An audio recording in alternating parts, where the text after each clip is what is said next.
Christmas music, I don't know. What do you think? Doesn't sound like, oh, come on, you faithful to me. But a little something different, though, for the show tonight. On our one and only show of the week, Buddy Martin Show coming to you live from right here in beautiful Bay County, hard against San Andrews Bay. And tonight on the program, we have lots to talk about, lots of activity, things going on, and you know what it is, primarily about the Gators. So as we listen to the music, and we'll bring in our buddy Shane Matthews, who's traveling somewhere out there tonight, on his way to Mississippi. Like a lot of us, wants to be home for Christmas. Who doesn't want to be home for Christmas? Yeah, and so Shane will join us in just a moment, followed by Loren Meadows and Franz. Hope you're having a great holiday week. Mine's been going good so far. I'm grateful for that, and look forward to a week of festivities. So we'll turn that music down and see if we can go now live and see if Shane Matthews is there. Shane, good evening. What's up, buddy? How you doing? Merry Christmas to you, my friend. Same to you, and same to all your listeners. Yeah, you know, it's something special about being home on Christmas. Now, tell folks where you are. You're somewhere up the highway and toward Mississippi. Are you where are you going there? Where are you going to Mississippi? My daughter lives in Mississippi, so I go to her house for Christmas for my grandson, and my son comes in as well. So we'll all be in Madison, Mississippi, which is a little bit north central Mississippi. North central. How far are you from Collins? From Collins? Yeah. It's probably an hour. Okay. Maybe a little longer. I had some good friends there who were from Collins and lived with me in New York, great friends of mine. And they used to always talk me, here's how you talk Mississippi. You say it was a nice night for a night fight. That's Mississippi talk. I'm glad, I know you'll be glad to see your family and whatever. We have a lot to talk about in a short period of time. This being a holiday show, we're not going to keep you a long time tonight. I know you got things to do. But a lot of activity. I'm not sure where to start. I just threw up my hands and said, looking at all these coaches and these changes and staff, I can't keep up. But certainly the activities are going on now. I think the last time I saw a head count, there were 18 in the portal. I'm not even sure if that's accurate. And the latest news was that Florida's hired Chris Foster from Duke to be the running backs coach. There are a few others. Have you heard any news along those lines? I believe he's filled out his whole coaching staff. I believe, from what I've heard. I don't know much about many of them. Obviously, I know Bam Hardman, Trout Wine. Obviously, has a good track record. Former Gator, good offensive line coach. I think the Buster Faulkner hire was a slam dunk, home run hire, and I think he'll do a wonderful job as the OC. If we're not on the inside and don't know the players and the, what have you, and the guys and what had the backgrounds and the coaching trees, these guys, it's kind of hard to know who's what. We only know about reputation that we've heard. You are connected to the football community much better than we are. But you mentioned Faulkner and Brad White, the defensive coordinator, both getting so-called rave reviews. By the way, condolences to Coach Sumrall losing his dad last Thursday. What a tough week he had, having to go against Ole Miss and being outmatched, and then, of course, losing the news of losing his father. So that's a hard one for him. Thoughts and prayers for he and his family on that. I have in front of me a so-called list. I don't know where I got it from. Somebody sent it to me. Said, this is the latest on the staff. You tell me if this matches up and stop me if one doesn't sound right. We know Buster Faulkner is the OC. DC is Brad White. Wide receiver, Marcus Davis. Yeah, as far as I know, he's the wide receiver coach. Yeah. I think, yeah. Was he at Auburn? I forget where he was from. I don't know what he's got. I think, yeah, Auburn. I believe so. All right, running backs coach. Now, this is kind of new. Chris Foster. Yeah, from Duke. Yeah, there was another guy in there earlier. All right, we knew about Phil Troutwine, which looks like a terrific hire, not just because he's a Gator. A kind of a new name is Evan McKissick, tight end coach. You know anybody him? No, I know nothing about him. Mm-hmm. I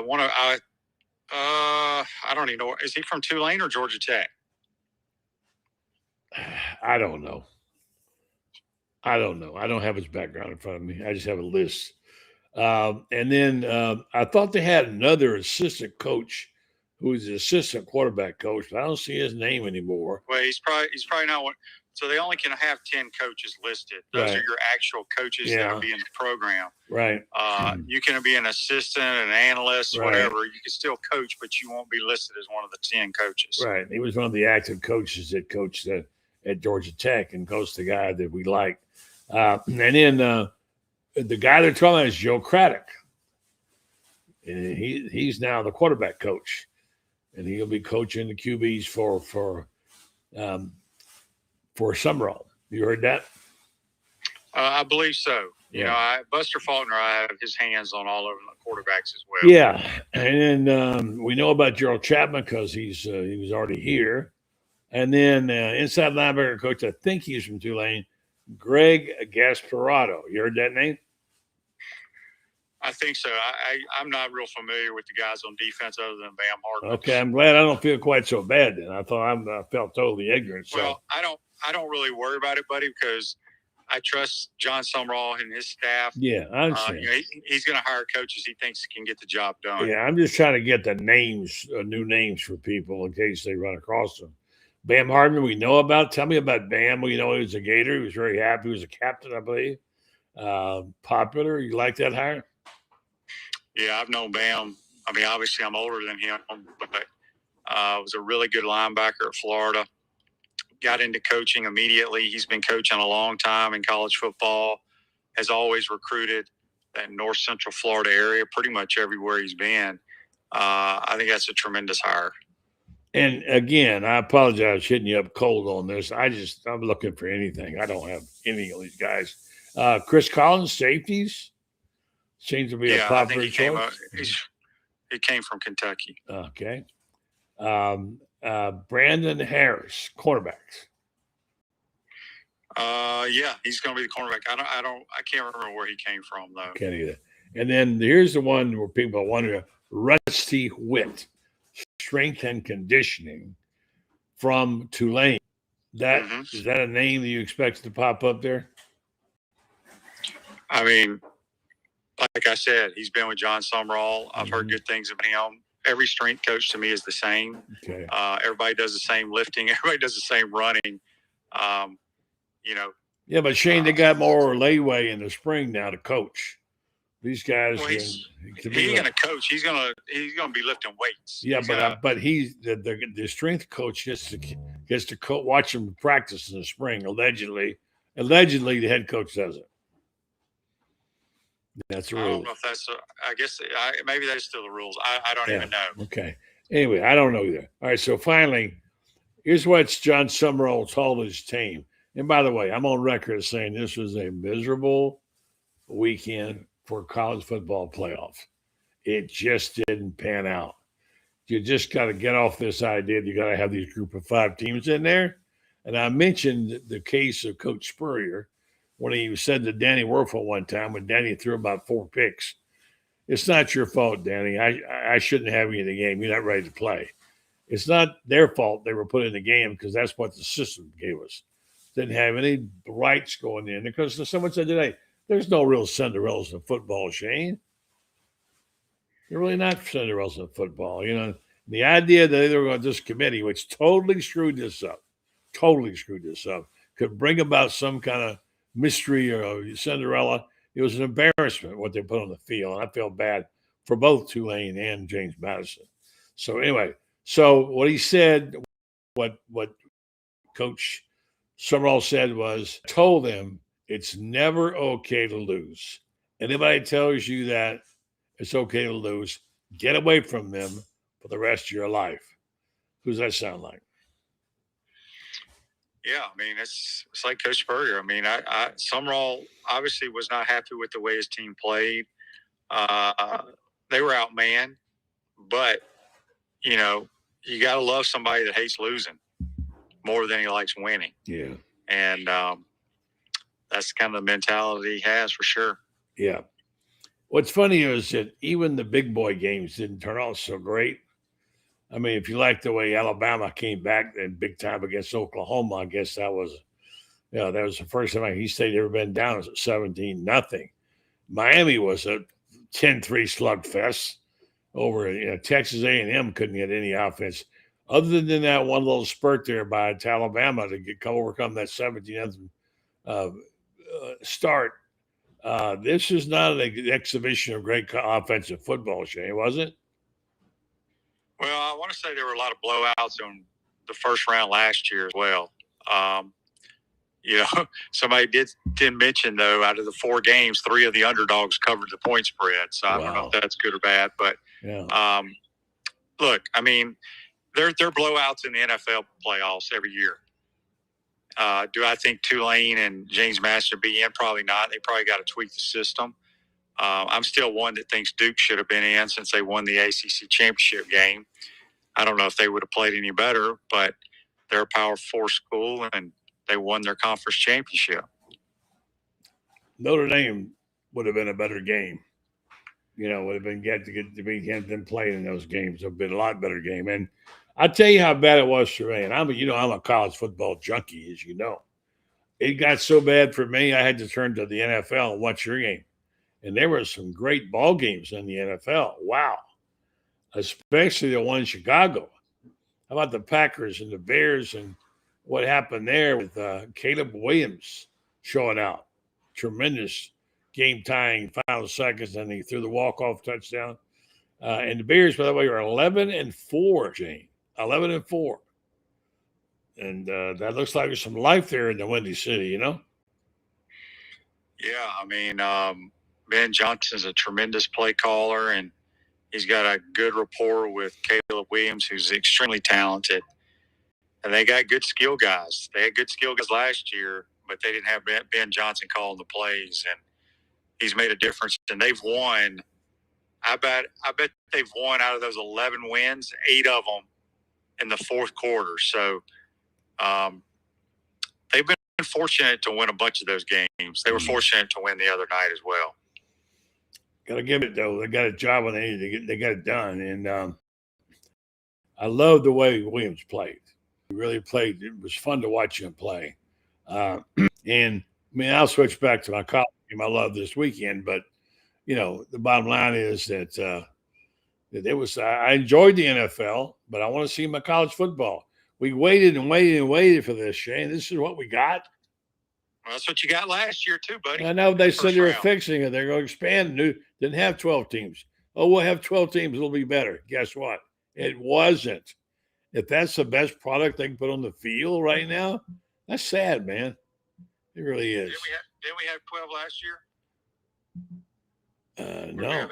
No. We didn't have 12. This is our first year. I'll get Loren, right? Loren's our first year at 12, right, Loren? Not second year. Huh? Second year at 12. 12 last year, okay. Yeah. But it was a lot more interesting last year. Yeah, Shane can't hear you there because he's on the other line. What's up, Shane? The lower seeds. Shane, okay. He can't hear you. I'm only got him on the phone. So we'll say goodbye to Shane. Now, Loren, you stand by for a second. I'm thinking it was the first weekend while my brain says scramble. What do I know? Yeah, it's hard to keep up. All right, Loren, stand by for a second. Let me get Coach Matthews finished off here. So what do you like from here on, Shane? Meaning what? Well, who do you like to win it all? You like Georgia? You like? I like Georgia. I kind of like Texas Tech, to be quite honest with you. Do you really? Yes. And I still like Ohio State.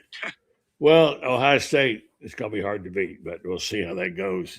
Well, all right, Shane, you have a very, very Merry Christmas. We'll catch up to you, I guess, in the morning, right? Yep. We're going to wrap up tomorrow. All right. And then take a few days off and go from there. But Merry Christmas. Happy holidays to everybody. Thank you. Same to you, Shane. The great Shane Matthews, put up in the morning. All right, man. Thank you. Right. Appreciate it. He's on his way to home. What's up, Loren? How you doing, sir? My brain's scrambled. Other than that, I'm doing all right. That time of year, man. It's a lot going on. I guess. Yeah. Well, let's see now. I'm thinking this is the first team we had 12. I guess when they go to 16, it'll be the next thing. All right, so Mm-hmm. tell me what you thought of this weekend. I mean, it was pretty ho-hum. I mean, I thought the Alabama-Oklahoma game was a good game. And, I mean, they had some wind and some things like that. But, I mean, two really good defenses, Texas A&M and Miami. Was impressed with the way Miami was able to hold up front. And you got to give Cristobal credit, man. I mean, quiet as kept. They kind of just kept their head down and took care of the games they needed to. And obviously, people were saying maybe, them or Notre Dame or, Alabama or Notre Dame, and both teams proved they deserve to be there. And then obviously James Madison had no business in the playoff. And Tulane, like we talked about earlier, you and I, if you want to take a group of 5 team, then you let them play there's, I guess, the 5-12 or whatever it was. And, I mean, it was kind of the same result as it was, earlier in the year against Tulane. I heard somebody say that Tulane was distracted, and I told somebody Jon Sumrall could be staying at Tulane, and that would have been the same result. I mean, it's just Jimmy's and Joe's. So I mean, they were outmatched. Trinidad James played extremely well. Defense is playing. Princely's little brother actually. It might be even better than him. He played really well. Yeah, I mean, it's just men against boys and those other two. And like I said, James Madison, I mean, kudos to James Madison. But I think you let James Madison in that case, if the playoff committee, and I don't know. Well, they came in the back door. Right. But I mean, that formula or whatever they're using, that ain't cool. You let James Madison prove they belong to play against like a Vandy, or they can play Missouri or something. That would be a good bowl game. That'd be a good bowl game. As we talked before, there's some way to protect some of those bowl games and go back to what the concept was of Division II. I know people don't like that, but the fact is that there's a lot of good football teams out there, but they can't play at that level. And you can't get in there with 22. You got to have 44 or more. And most schools don't have 44, right? 44 players. I mean, they'll compete. James Madison. You got to you got to be too deep at both. Yeah, I mean, it's just but it's good teams that have holes. But I mean, when you talk about the big boys, I mean, they're too deep on both sides and really sharp in all 3 phases, physical. And, no matter what, it's an upfront game, and like I always say, man, you gotta have a team that can break a man's will 70, 80 times a game. And if not, you ain't ready. And like I said, I mean, kudos to some of those schools that have really good years. But like I said, I mean, James Madison versus Vandy would make for a good Gator Bowl or something like that. But not jumping into, that pressure cooker. Alson Stadium, I mean, the loudest 50,000 or so fans that you're going to see. And I mean, just that's a pressure cooker, man. That's jumping into the wood chipper right there. I had a hard time remembering Alson Stadium. Just doesn't seem to fit in, Well, it's kind of it's like small, like 52 total, but 48 officially or something like that. But somehow they say the noise stays in there. It's built kind of to keep all the noise in. So I guess always rated as one of the loudest, even though not nearly the capacity of others. Loren Meadows, his beautiful wife, are going to be traveling here a couple of days, going to South Florida, and I wish you and Miss Marcia a very Merry Christmas. Yes, sir. And hope you be safe. You be safe out there driving back and forth on that road down there toward Naples. I know it well. Yeah, there's some brutal places there when the trucks come through. I've been there all of them many times. Yeah. But what did you think of the hires? Or Shane and I were going over this trying to figure out who was who exactly. Did you think he went a little too much homey, or do you think you got a lot of the guys there at the end are from Tulane? Well, I mean, I think, like I heard Shane earlier today, and I think he probably echoed it here. I'm sure he did. I like the coordinator hires. Brad White's groups were always physical. I love physical, get after it type defense. Buster Faulkner is one of the best, offensive minds we have right now in the game. And, I think sometimes when you look at a win now, I got to have guys that know exactly what I want. And you've heard me say it a million times. Don't look at the name on the chest. can the guys coach or can they not? And, I used to get into this with guys when I was coaching, and, we would play the saint this, the pious that, and, and they'd look at the game names on the chest. And I'm like, we got a really good staff. We all know football, and our kids would hold up with anybody in the state. Same thing with Tulane.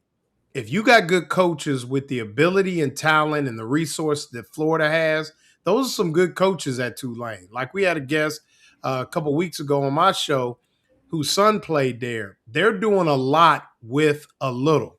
So, I think there's some really good football coaches on that Tulane staff. I love Bam Hardman. From what I understand, Bubba Spurrier is going to still have a role at Florida. Mike Peterson is supposedly still going to have a role. So they're keeping guys, in the fold that kind of know the Florida history, know the persona, things like that. But when I got the coordinators, but I got to have guys I can trust, man. I got to have guys that I know. The Auburn receiver coach, if you look at Auburn's 3 receivers, maybe the best group in the SEC from a talent standpoint. Maybe he brings 1 or 2 of those with him.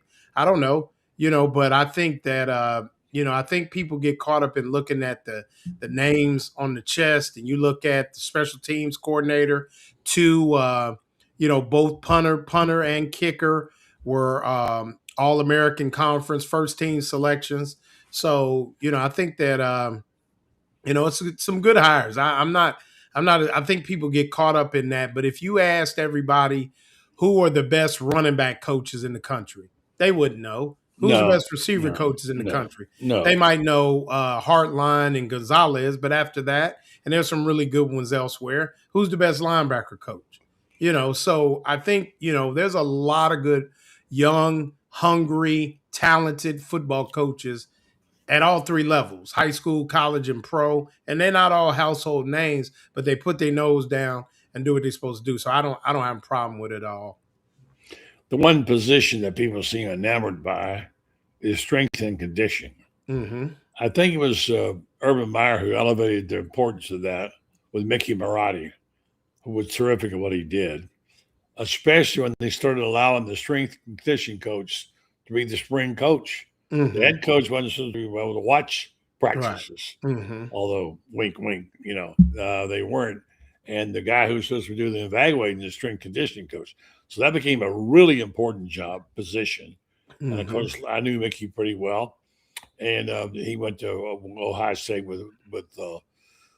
with Coach Meyer and stayed there, and it's a great position. Now comes along, they're thinking, well, what was wrong when they had Savage here? He said he was like, and then he went off, and Billy didn't keep him. So now we got a guy named Rusty Witt coming from Tulane. Mm-hmm. He's a former Army Special Forces guy. Right. That's all I know about him. And obviously your head coach is going to be simpatico with your strength conditioning coach to get their bodies conditioned and looking like they want them. Mm-hmm. You all right with that hire? Yeah, I mean, here's my thing. Look at the Florida basketball team. They got a formal special forces guy doing their strength and conditioning. Look how physical that bunch and how they leaned on you last year on the way to a national championship game. I like that. I mean, that means it's going to be regimented. I mean, it's going to be no nonsense. And, I heard somebody talk about no sleeveless shirts and tattoos. I mean, once again, that's all fluff. I don't care about that. It's about how the team plays. And you look at it, I mean, there's some good-looking football players on that Tulane team. And I'm sure he'll incorporate, particularly when it comes to some of the, I guess, kinesthetic or cardio type of routines.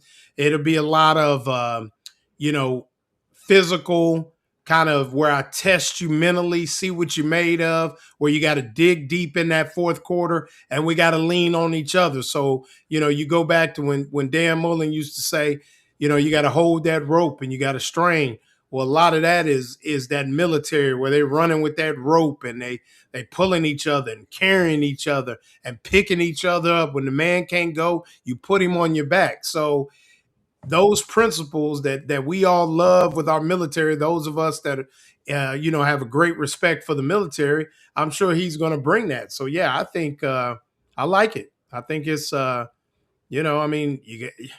Tulane's been a good football team the last 2 years with not nearly the talent that other schools, nor the resources, facilities, and yet they are here. And, no, they couldn't hang with Ole Miss, but they'd hang with a lot of people. And, they beat the ACC champs. So, I think that says a lot for that team and this gentleman that's going to be coming in and running the strength and conditioning. And once again, he knows what Sumrall wants, and Sumrall wants and needs to win now. Rough week for Coach Sumrall to go through the death of his father. Mm-hmm. I guess it happened. He got the phone call Thursday night from his mom, who he said is tough as nails, by the way. Mm-hmm. And they made it to the football game too, and to have to deal with the death of his father. Then he's got to go play a game, biggest game of his life, while putting together a coaching staff in another place. My heart goes out to him and his family, and I know he prides himself on being tough, but there are times like that. When you lose your dad or your mom, it's brutal. You had that happen. Yeah. And it's something that we all know is going to happen. But boy, when it happens, it takes the wind out of your sails and makes you think about things besides, about life. And this guy here knows about it because he just lost his mom, as a matter of fact. And just good evening to you, Franz. How you doing? Good evening, guys. What's up, Franz? Hey, how you doing, bud? We just he must have heard the word basketball. Loren talked about the new strength and conditioning coach Florida hired.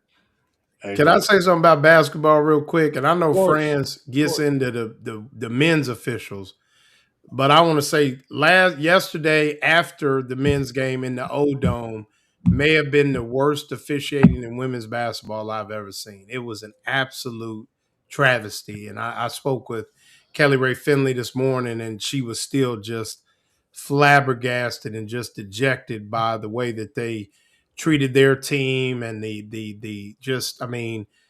Franz, there was a 3 for Florida to go ahead.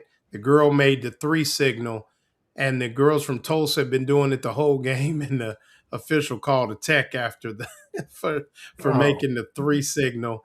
And then another girl slapped the girl upside the head. They reviewed it.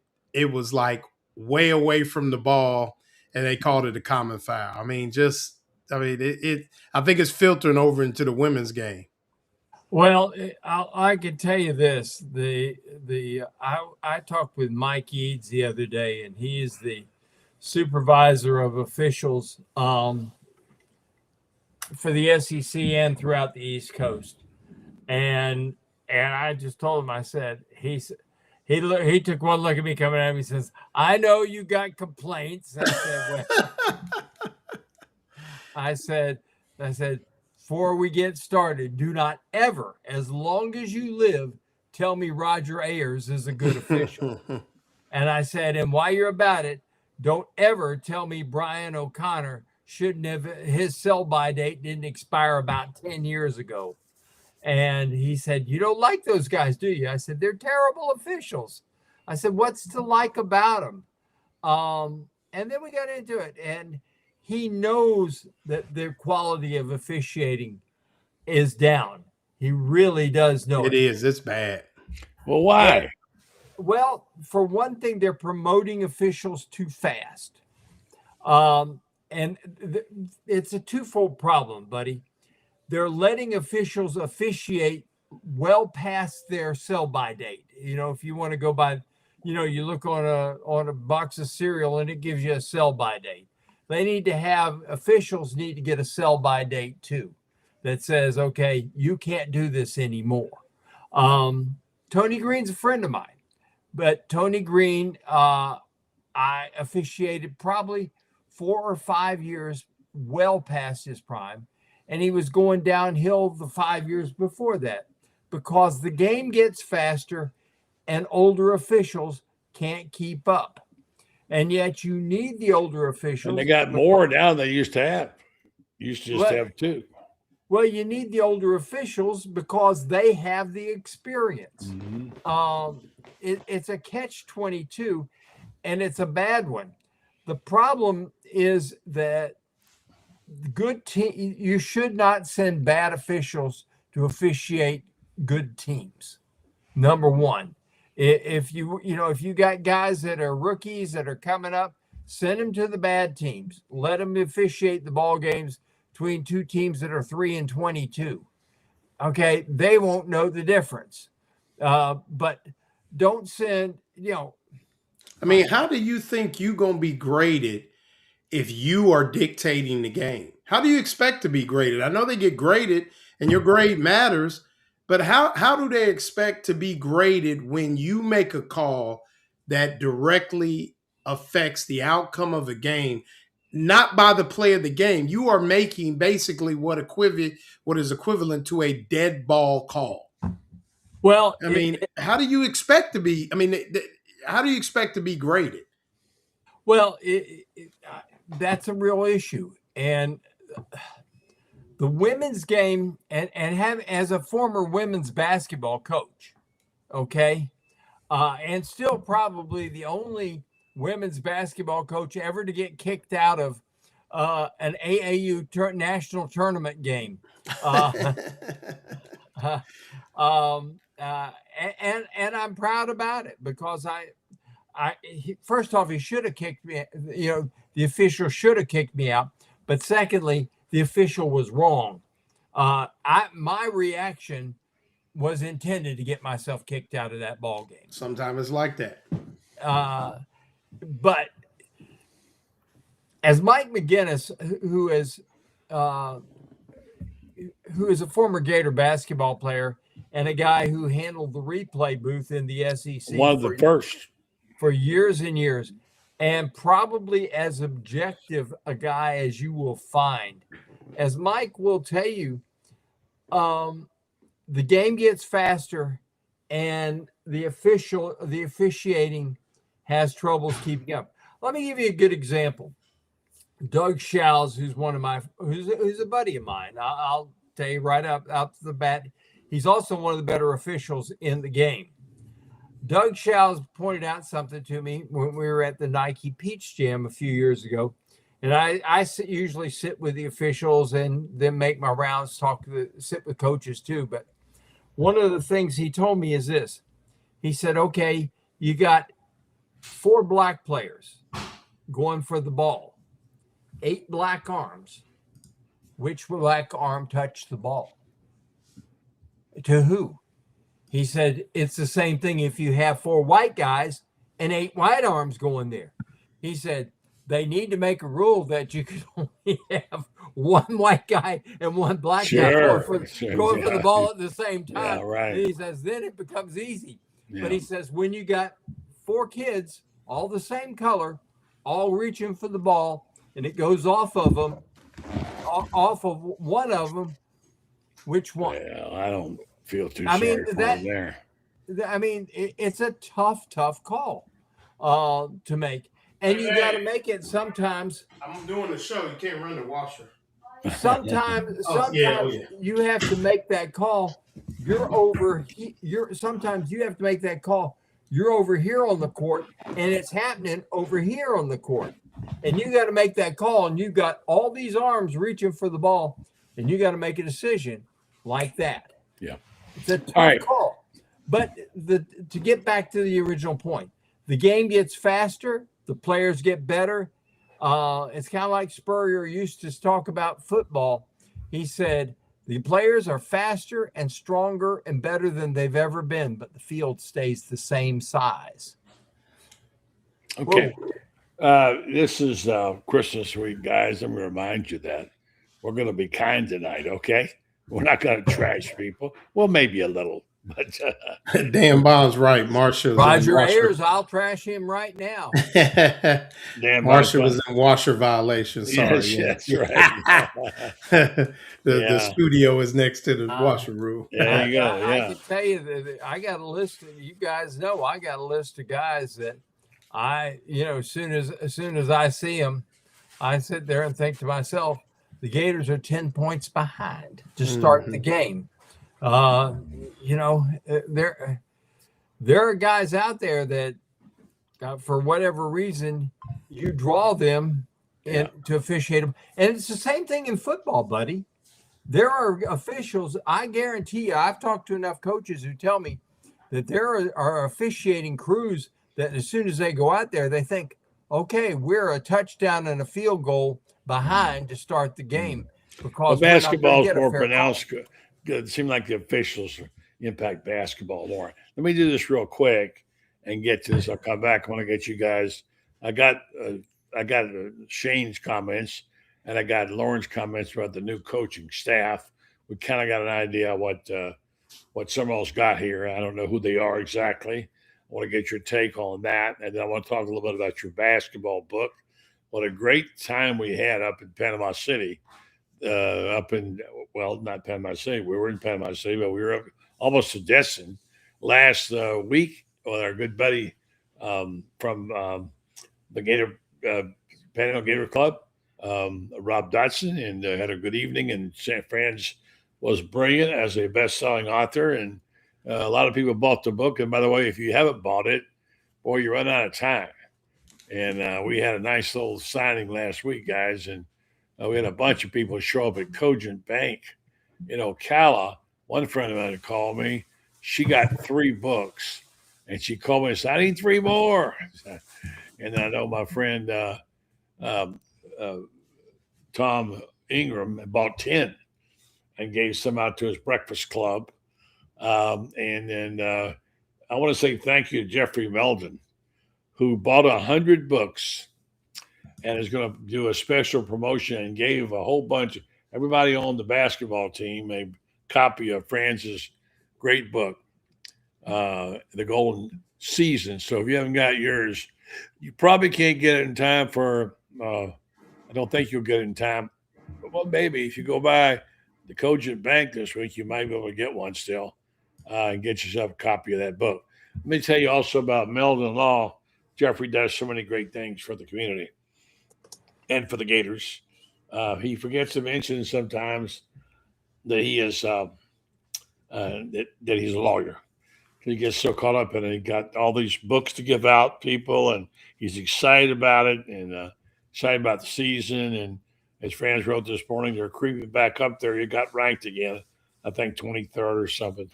They're back on the 25, as we thought they would be. And now the heart of the schedule is now ahead of them. The SEC, which will get Franz's evaluation. But I want to tell you about Jeffrey Meldon. They got 4 locations right in North Central Florida, growing fast. Ocala, Gainesville, Lake City, and Williston. Now down to South Florida, they have one there, and they're grown to 50 lawyers. So if you need anything done, go to the place where it's the only official law firm associated with the Florida Gator Football program, the Florida Gator program. And it's Meldon Law. They won't back down. All right, Franz, have you looked at the list of coaches? Yeah. And I don't know. We won't go over all of them. We'll just go pick 1 or 2 besides Bam Hardman that you like or don't like, or what are your thoughts? Well, it's not important that I like him. What's important is that Jon Sumrall likes him and that they can get the job done. The guy that I do like him is Buster Faulkner, who is the offensive coordinator coming in from Georgia Tech. I like the offense he runs. He adapted it very, very well to the talents of Haynes King. Haynes King has an average arm and great legs, and he made that offense work very, very well and highly productive without having a quarterback that has the big time arm, which everybody seems to think you got to have that these days and times. But you can make it work if you got enough of a threat with the running game, and the guy can get the ball to people. It can work, and it does. I like that because I don't know who's going to be the quarterback at Florida next year. We can assume Tramell Jones Jr. has a leg up, but it's still early. He could transfer out. A lot of guys could transfer out. I'm told We've got about, I think, 15 that have gone in the portal already. 18 now. 18 now. Is it 18 now? I'm told that we can expect the number's going to be somewhere between 25 and 35 when all is said and done. So you never know who's going to go. I can tell you one thing. I do hope that they'll go after Rocco Becht from Iowa State, who happens to be from Zephyr Hills, Florida. Mm-hmm. And if you look, he's won more games at quarterback over the last 3 or 4 years than anybody else in college football. Didn't know that. Did you know that, Loren? No, but if you look at the way Iowa State has played, that makes sense. I mean, and he's been there for quite some time. I like the Old Dominion kid too, who's supposed to be coming in as the well. Portal. He's in the portal. Yeah. So by the way, yeah. How about the quiz? I'm sorry, Loren. Go ahead. No. Go ahead, Franz. No, I was just Ball, we don't know what's going to happen with him. I was going to save that one and talk about that because that's Wednesday. He's going to Atlanta to meet him, and that to me is the key piece. Jaden Ball. He's the guy they got to have, and that's going to be a big one. So we'll see. There's a lot of good football players out there, though, yet, and we're finding that out. Certainly, we don't. We know you don't have to have all 5 stars, right? You know, Stetson Bennett was a no-star, by the way. Well, this guy is somebody that can make plays, man. I mean, that's the thing is, and just has a feel. You know, my thing is, Lagway did his thing, and there were times, but you just go back to certain situations, the Ole Miss game, the South Florida game, where you just like, you can't do that. And for instance, the Ole Miss game, you got 3 points in your back pocket, you're down 3, and you throw a pick. You can't throw a pick. So they need somebody who just understands, like Shane always says, throwing completions, playing efficient, and like to see somebody that can maybe affect the game with their feet a little bit too. Well, I can tell you right now, Jaden Ball is in class by himself. I think he's not gone, by the way. Just so you're wondering, he's in the portal apparently, or going in the portal. I don't think he's official either way. Just yet, right? But I can tell you that there are some guys out there that if he decides to go, I'll give you a name out there that nobody knows about. But I'm going to tell you what, the guy is an absolute stud. You look up L.J. Phillips Jr. He's at a place called South Dakota State, and he ran for 1,700 yards last year. People say, yeah, that's South Dakota State. Well, if you looked at the league they play in with North Dakota State and people like that, and they play against guys like Montana and Montana State, they play really good football up there. And if you can run, you're good. Another name, Hollywood Smothers from North Carolina State. He's another one that's in there. Another really, really outstanding running back. Is there one as good as Jaden Ball? Probably not. But are there good ones that you can get? I'll tell you what. A couple of the guys that were here at Florida this year that got hurt. I still think, Jabbar Jaluk was sold on Trayon Webb, if he's healthy, being an absolute stud. And if you look at his high school career, he was. But, the poor kid can't stay uninjured, and that hurts. But I think we're going to see probably more. I think guys anticipate, buddy and Loren, I think guys anticipate that the transfer portal is going to change, and it has to, in my opinion. But I think there's going to be a big rush toward it this year, and I think that's going to be a positive in that long term. I think it's going to create the need to change it, and it's got to. Somebody, when we were in Panama City, came up with the best suggestion I've heard. Everybody gets one free transfer. If you transfer the second time, you sit. I've said all along, why not make it like this. If you don't, if you're still taking remedial courses, you sit.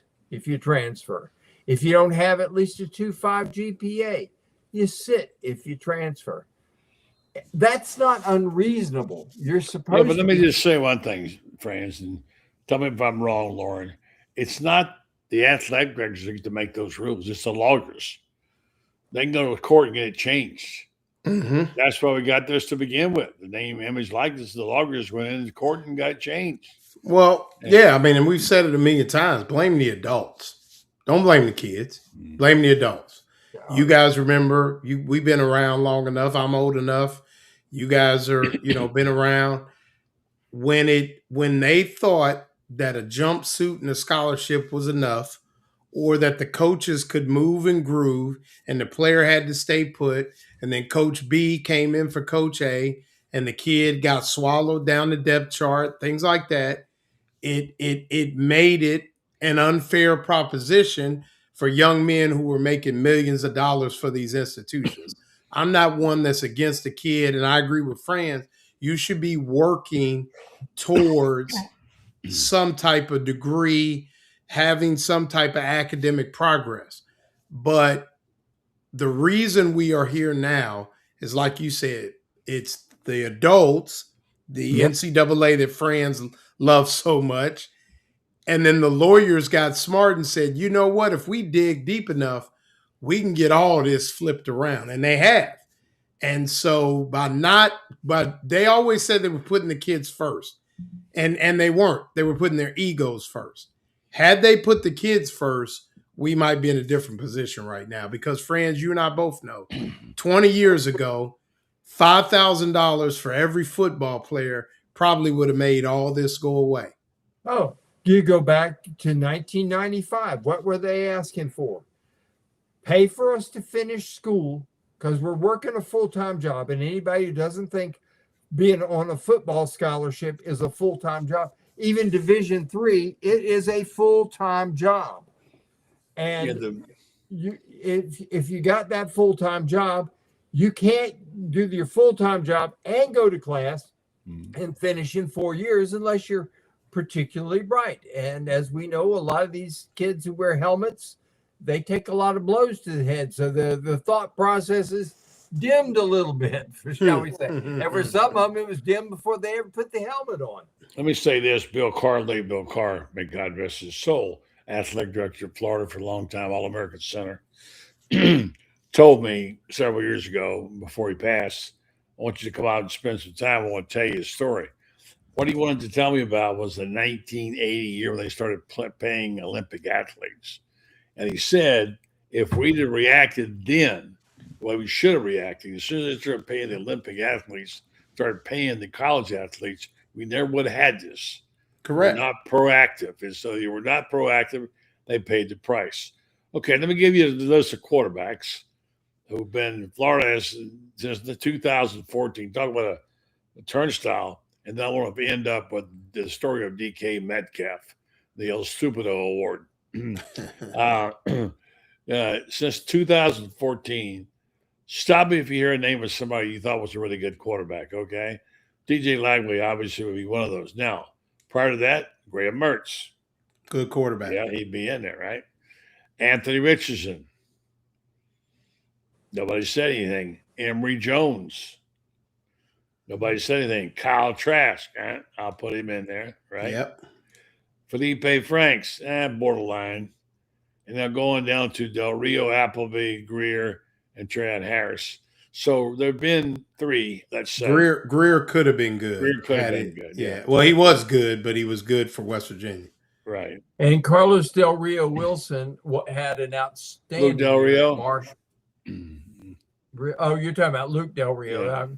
Yeah. Carlos Del Rio Wilson was a kid who was here who transferred, and he had an outstanding year this year at Marshall. Well, ones that played at Florida that made a difference anyway. So certainly I think at the top of the list would be Graham Mertz. Be right in there. Kyle Trask could be. And we never got to see whether or not. I still believe in DJ Lagway. I'm not going to trash him because it didn't work out. Everything went wrong. He got hurt.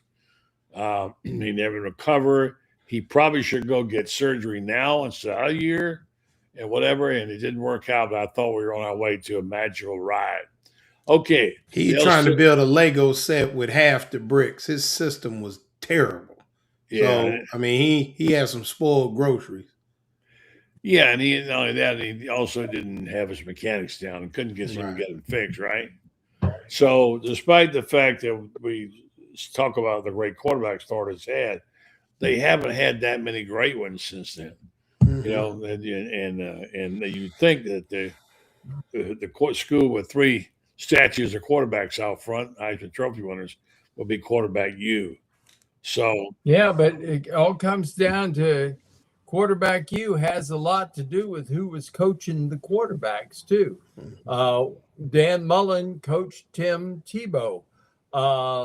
Steve Spurrier coached Danny Werfel. Fred Pancoast coached Steve Spurrier. And Ed Kinsler, by the way. And Ed Kinsler. But, you know. Brian Johnson. Brian Johnson leaving was huge. Brian Johnson was leading. I was a big fan of his. And I loved it how his system was. He made sure he had 3 quarterbacks, got equal reps every day. And he got him with the ones. And you just don't see that. He took that whole system to Philadelphia, you know, with him. And your quarterbacks were always ready when they went in the game. I like Brian Johnson as a coach. I thought he did an excellent job. So, well, this is one of the reasons why I'm very high on Buster Faulkner coming in here, because he has a really good track record with good quarterbacks. And Dan Mullen had a good track record, but Billy Napier, Levi, whatever his name was. Levi Lewis. Yeah. Who was, you could post him up, Loren. He's a stud though, but yeah, he wouldn't have played in the SEC. He was good for what? No, he was incapable of playing in the SEC. Good at that level, but we didn't see Billy Napier coaching an SEC style quarterback. And if you're going to play in this league, you better have coaches that know how to coach kids that are capable of playing in this league. I'm concerned. I'm not going to lie. This strength and conditioning coach may be the greatest thing since crushed ice. But I'm listening to Sirius XM radio yesterday, driving up to Gainesville, and I'm hearing Roy Philpott and Darian, from Dari Noka from SEC Network, and they're on Sirius XM, and they're both talking about looking at the Tulane players and looking at the Ole Miss players, and they said it's like looking at high school kids on one side of the field and looking at grown men on the other. And I sit there and say, well, he may be great, but this is our new strength coach, and that concerns me. Well, I got all those numbers about how much fat they've lost, how much muscle they put on, except for Jaden Ball. I don't know how much difference it made. We're always led to believe this is some kind of magic formula these guys have. But we'll see what they got. And, you know, Loren, I think it's important how the head coach feels about his strength and conditioning coach. Because, as I said, remember, Franz, that the guy who coaches him in the spring, I guess that rule still applies. Your head coach can't coach him in the spring. It's got to be the strength and conditioning coach. As you remember, Becky Marotti was a big part of that with Urban. Urban used to have a thing in all the pregame ceremonies where the Marotti would take him on the field for the warm-ups. And then when it was over, he would bring the team back to Urban at the end and give it back to Urban. It's ceremonial. But anyway, the strength and conditioning coach can be a very key part of it. As we know, they certainly were with Urban. And I will see what the new guy is like. And I guess it really depends upon how Coach Sumrall likes him, right? So, yeah, I mean,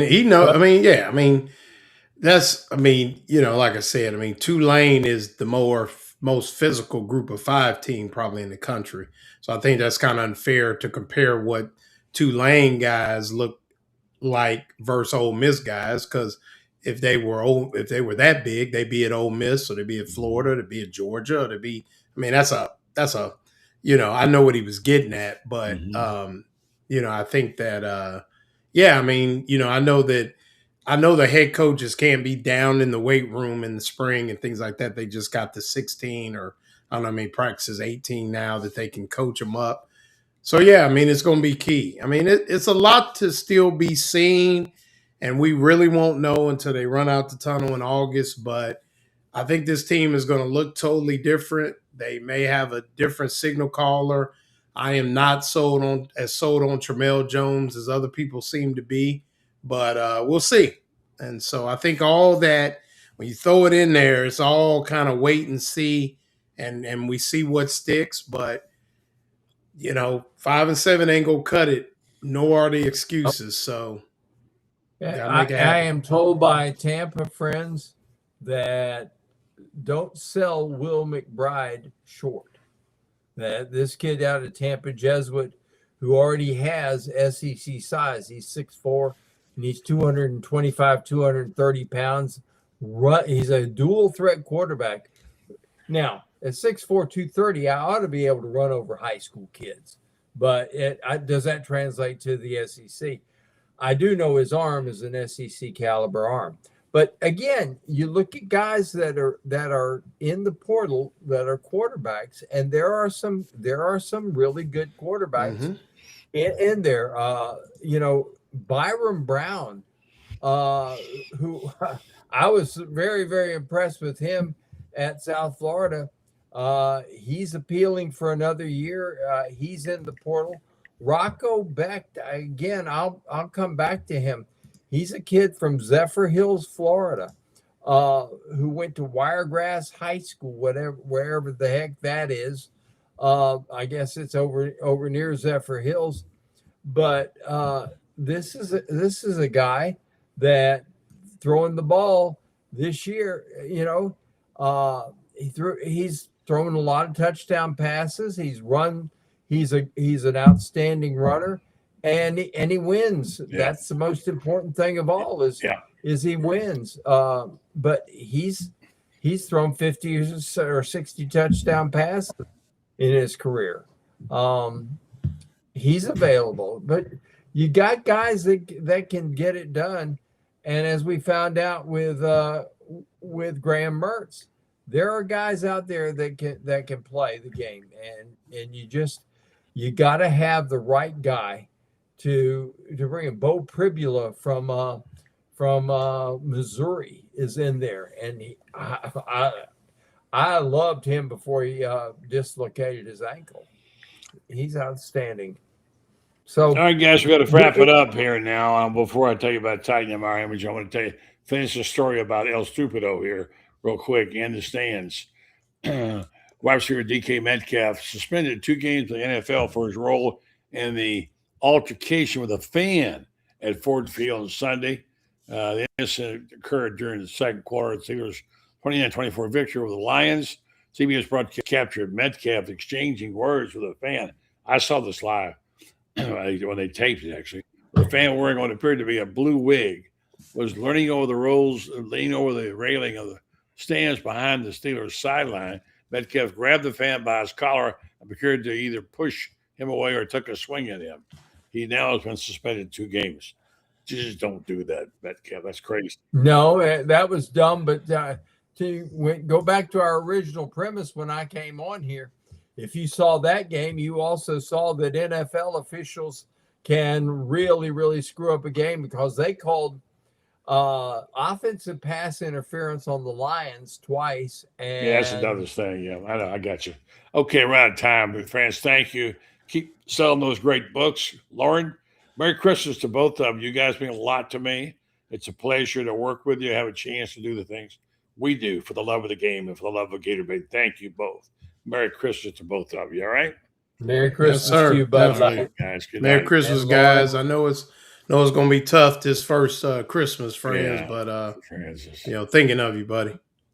I appreciate that, and my best to Dayglow because she's had some health issues herself, and pray and to Dawn. Thank you. You Appreciate guys are troopers. You know, and I know your wives just tremendously appreciate all that you do for them, and you got, you know, great wives, and so I know that it's an important time for you. It's an important Christmas for you guys too. Thank you, Franz. Merry Christmas, Loren. Good night. Merry Christmas. Thank you, guys. Take care. We'll wrap it up and tell you about